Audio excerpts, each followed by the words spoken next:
Today, and well, right now we're going to have a lesson of Aspen. We are going to know how to program and make the TXY diagrams with the Wilson model, with the ideal one, NTRL, and that's it. And for that, I have with you an example. We're going to make a system where we are going to have ethylene glycol plus naphthalene. Okay. Well, now, I have Aspen open. Let's start. I will create a new one. So in blank. There you go. Just 1 second. Sometimes Aspen it's a little slow. Well, here we go. First of all, we have the components specification. For that, as I told you, for this system we're going to add ethylene glycol. We add enter. Okay, maybe this is because maybe I wrote in a bad way. Let me see.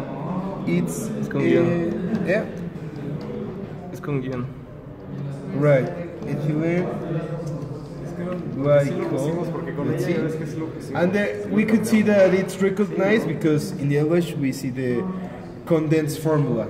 Now we're going to add the naphthalene. And here we have.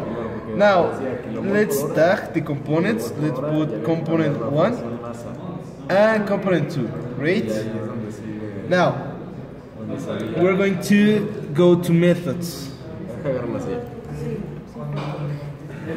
After methods, we have here method name.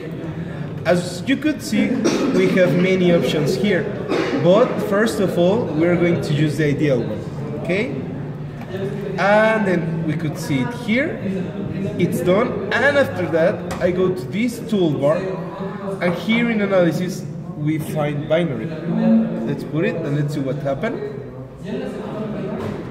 It opened a new control. Here we could see in the analysis, and here we could choose which type of diagram we want. We have the TXY, the PXY, that is for pressure, gives free energy mixing, but we're interested in TXY. After that, we're going to put mass fraction because we want to compare which component, the amount of vapor and liquid that is present in our system, depending on which temperature. So we put here, well, let's put atmospheres. Great. And I have the ideal method. That's it. Now, let's run the analysis.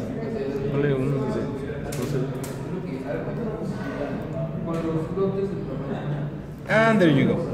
And here is our diagram. For example, if you want to see and compare the amount of vapor and liquid, you could use the option tracker. And here, well, we have the slot of vapor. So for example, let's see at 200 temperature, 200 degrees. At 200 degrees, I have the 7.78% of vapor, and I have 0.7 amount of solid, that in this type is liquid. And that's it. And let's make a second analysis, okay?